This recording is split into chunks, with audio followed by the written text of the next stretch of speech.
Hello and welcome to the next in our series on Inventor basics. So this time I want to focus on work planes. Now work planes are what we create sketches on, and we use them for other things as well. Now in the first tutorial we did our sketch on the XY plane, okay, because there wasn't an object there. But now that we've actually got this extruded shape here, we can use any of the planes of the flat surfaces, okay, to create a work plane on, and we can use the curved surfaces as well. But let me just start with the basics and look at the flat surfaces. So let's say I want to, before we do that though, let's just have a quick look at the sketch that I used to create my extrusion. Here it is. You can see it's fully constrained. Okay, because it's an enclosed shape, I can use it to do an extrusion from. You'll notice that the center of this arc is on the center point of the part, okay, or of that XY plane, okay. And it's always a good idea and good practice to do that, so that if you need to use the XZ or the YZ axis, that you'll know that they're going to pass through the middle of that, which is quite often what we want to do when we've got a curve like this. Okay, so let's just finish that sketch to get back to here.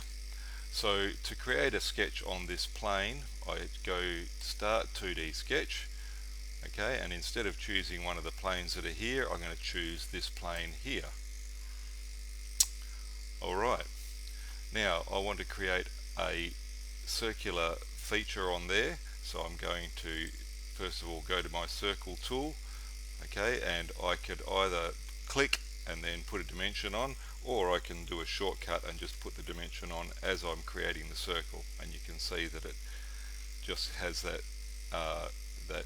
dimension there. So now my circle is a 30mm circle. Alright, if I hit escapes to get out of the circle command, you can see down here it's telling me I still need 2 dimensions, okay, and those 2 dimensions are whereabouts along this face is my circle going to be. To do that, I'm going to use, there's a couple of ways that I can do this, because what I want to do is get it right into the center of this face. So the method that I'm going to show you here is project geometry, and if I project this face here, okay, you can see that the yellow lines there are the projected edges of that face. So if I go back to my home view here, you can see these projected lines now are part of the sketch. They're yellow because they're projected lines, not lines that are ones that I've drawn. The ones that I've drawn are the purple ones. Okay, so now that I've got that, I'm going to use the edges of this shape to line up this in the correct place. So if I do a horizontal constraint, I can choose that point, and then I can choose the middle of this plane here, okay, and we'll just wait for that little green dot to come up, and there it is. Alright, I can do a vertical constraint between that and that point there, and now you can see that it's lined up. Now I must have been a bit gung-ho with that one because I've missed the point, so let's just delete that point. We don't want that one. Let's go back so that we can look at this better. Okay, so we want a horizontal constraint between that point and the midpoint there, and there it is. So now you can see it's fully constrained. I can't move that circle anywhere, okay, it can't move because it's got 2 constraints there, horizontal with this point and vertical with this point. Let's finish the sketch. Now I'm going to extrude that shape, okay, so I choose that. I could choose that, but I'm going to choose the inside of the circle, okay, and then I'm going to extrude it 20mm. That sounds fine. It's only an example, so that will do. Okay, so there's one way that you can create a work plane, and so you keep building up your shape by selecting the face, the face that you want to build your next feature onto. Alright, now I said before that we can actually create a work plane on this curved surface here. So let's say I want to make a threaded hole that goes through from the outside to this to the hole through this way. Okay, so what I'm going to do is I'm going to go up here to plane. Okay, now the plane that I want is going to be parallel to the YZ axis. Okay, so let's go up here, find YZ and confirm yes, that is the one that we want. So if I click on that, okay, then if I click on the curved surface, it will draw a work plane that's tangent to that curve and parallel to the YZ plane. Okay, if I look under on the arrow down here, you can see that what I've actually done, I've done tangent to a surface and parallel to a plane. Okay, so that's what I've actually done, but because I know the way Inventor works, I don't have to choose that. I can just go through and do it the way that I've done it. So now that I've got that work plane, I can choose to do a sketch on that work plane. I can project the geometry of, this time I'm actually projecting the geometry of the hole that goes through the middle. Okay, so if it's a bit hard to do it from this angle, but if I'm on this angle here, okay, there's the hole through the middle, and so I've projected the geometry of that hole. I don't actually need both of those because one of them will do. Okay. You can also see that this the center there, because of the way that I orientated it, okay, this is actually the XZ plane going through there, so I can use that as well. Alright, so now if I want to do a hole, the way to do a hole is to draw a point. Okay, so let's just flip this around again, and I'm going to draw a point there. Okay, I'm going to line it up vertically with, now you can see here that my vertical is actually horizontal, alright, because of the way the sketch is orientated. So if I do that, now my vertical is vertical. Okay, so now let's go to horizontal. Okay, so that point there, the middle point, okay, and that point, they're both lined up there. Okay, and it still needs one dimension. Okay, and I'm going to go for this point here and the hole. Alright, and so now it's fully constrained. Okay, another way that I could have done that, let's just do that another way. So I'll just undo those parts there. So let's say this time I'm going to use both lines for the outside of that hole through the middle. So I'm going to go with those two there. I'm going to draw a line between that point and that point. Okay, so because that is snapped onto the midpoints of those lines, then that line is in the middle, and then I can draw this point on the midpoint of that line. Okay, do you get it? That's how we do it. Alright, now this line here might be a bit distracting because there's not actually any feature there. I've just used that in order to find the middle there. So what I can do with that line, if I select it, I can go up here and I can turn it into a construction line. And so now you can see it's a dotted line and it's less prominent, and when you go to do something like extrude, it will ignore that line. Okay, I can't create an extrusion on this face because I haven't got an enclosed shape. Alright, but what I'm going to do is a hole. Alright, anyway, let's finish the sketch. So now if I go hole, I can choose that, and let's say I want to actually create a tapped hole just for the fun of it. Alright, I can go an isometric profile thread, I want to do a M10. Okay, M10 by 1.5. I can even choose the pitch. Alright, 1.5 is a standard coarse thread. Okay, and then I can say I want to go either distance, or I'm going to go to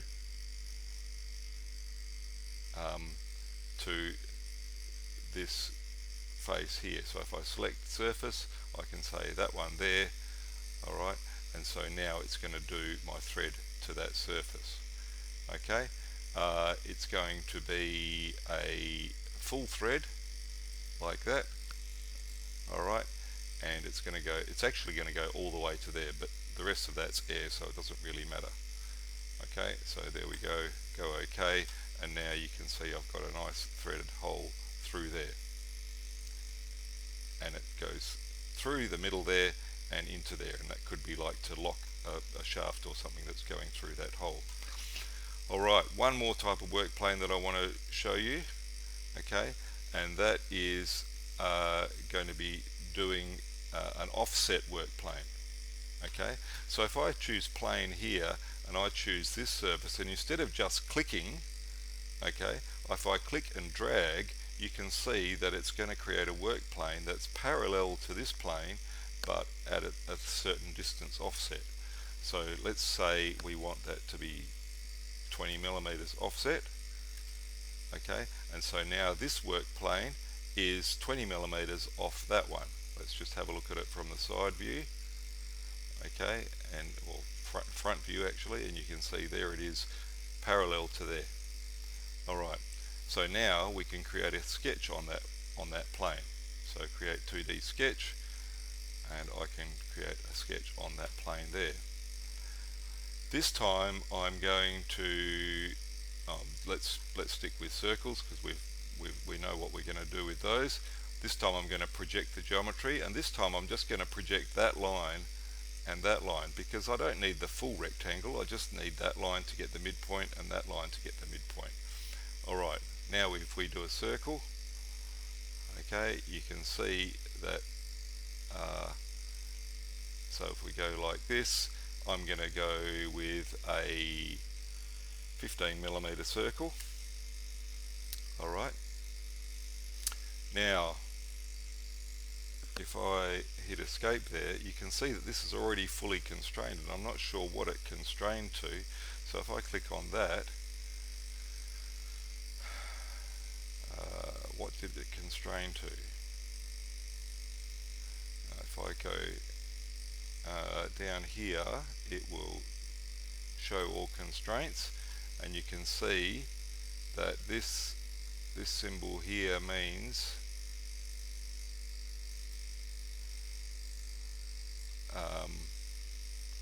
so this is what it's constrained to.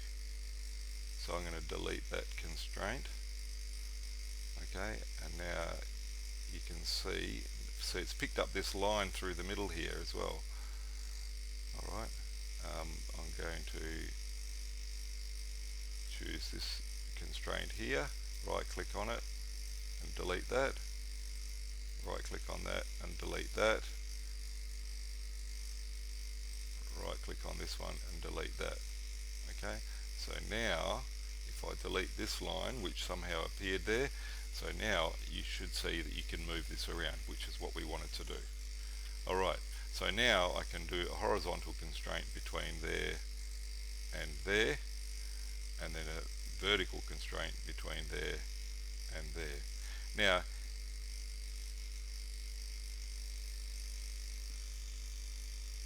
if you end up with that situation where you've got things, you know, things are going wrong, okay, we can just finish that sketch and then delete it. Let's delete that and start again. Okay, so back to here. Sometimes it's easier, instead of trying to delete all the constraints, just to get rid of it. Okay, project geometry, that and that. Draw the circle. Alright, and I'm just going to draw it over here. Okay, just to make sure it's not going to get in the way of anything, because it's picking up all these extra constraints. So sometimes what Inventor has done here is, it's because I hovered over that line, it's included that in my sketch, and there's another one. Okay, but I'm not going to use them, so hopefully they will disappear. Okay, so let's dimension this sketch. There we go, so it's disappeared now that I've created my circle. 15. Alright, so now I can go horizontal constraint between there, and vertical constraint between there and there. Alright, and now it's in the right place. Finish that sketch. Now what I can do is I can create an extrusion from there that goes back to this face. Okay, and not really sure why I'd want to do that, but I certainly can. Okay, I can also, but what I'm going to do in this case is a loft. So if I go loft here, I can say I want to add this part, and that's the part of it I want to add. Okay, and then I'm going to add another section, and my next section is going to be actually this whole face here. Okay, there. Alright, and so now you can see that if I go OK, it's created that lofted surface onto there. Alright, I can go back and edit this work plane if I double click on it. If maybe I didn't want it to be 20, maybe I want it to be 40. Now that I've seen what it looks like, I want it to be a bit more of a taper. Okay, and so there it is. Alright, so that's how you do an offset work plane. Okay, one more work plane that you can do, if I choose this and then I choose this face, I can actually choose that line, and then I can do an angled work plane from there. Okay, so let's say I want 30 degrees. Alright, and so you can see there, that's the angle that it is. Okay, I can actually, if I want it to go the other way, I can go 330, and it flips out that way. Alright, so now I've got an angled work plane, which I can then do a sketch on. Okay, and let's just go for something basic here. So I'm just going to go for a circle there. Alright, dimension it to 20 millimeters. Alright, this time I'm just going to dimension it so that it's from that point to there is 15. Okay, and you can see that I didn't even choose project geometry, it's just allowing me to project the geometry, and then I'm going to change that one to 15 as well. Alright, so now that's a fully constrained sketch. I can finish that sketch, and then I can extrude that shape back to this face here and create that sort of a shape. Alright, so I've got an angled work plane. Okay, now my shape is looking pretty messy with all these work planes everywhere, so I can go through and I can say this one here, right click on it and turn off the visibility. Okay, turn off the visibility, turn off the visibility. Alright, and so there's my funny shape that I've created. Hope that wasn't too long, but that's a bit about work planes. There's a lot more to it than that, but that should get you out of trouble to do most of your basic modeling.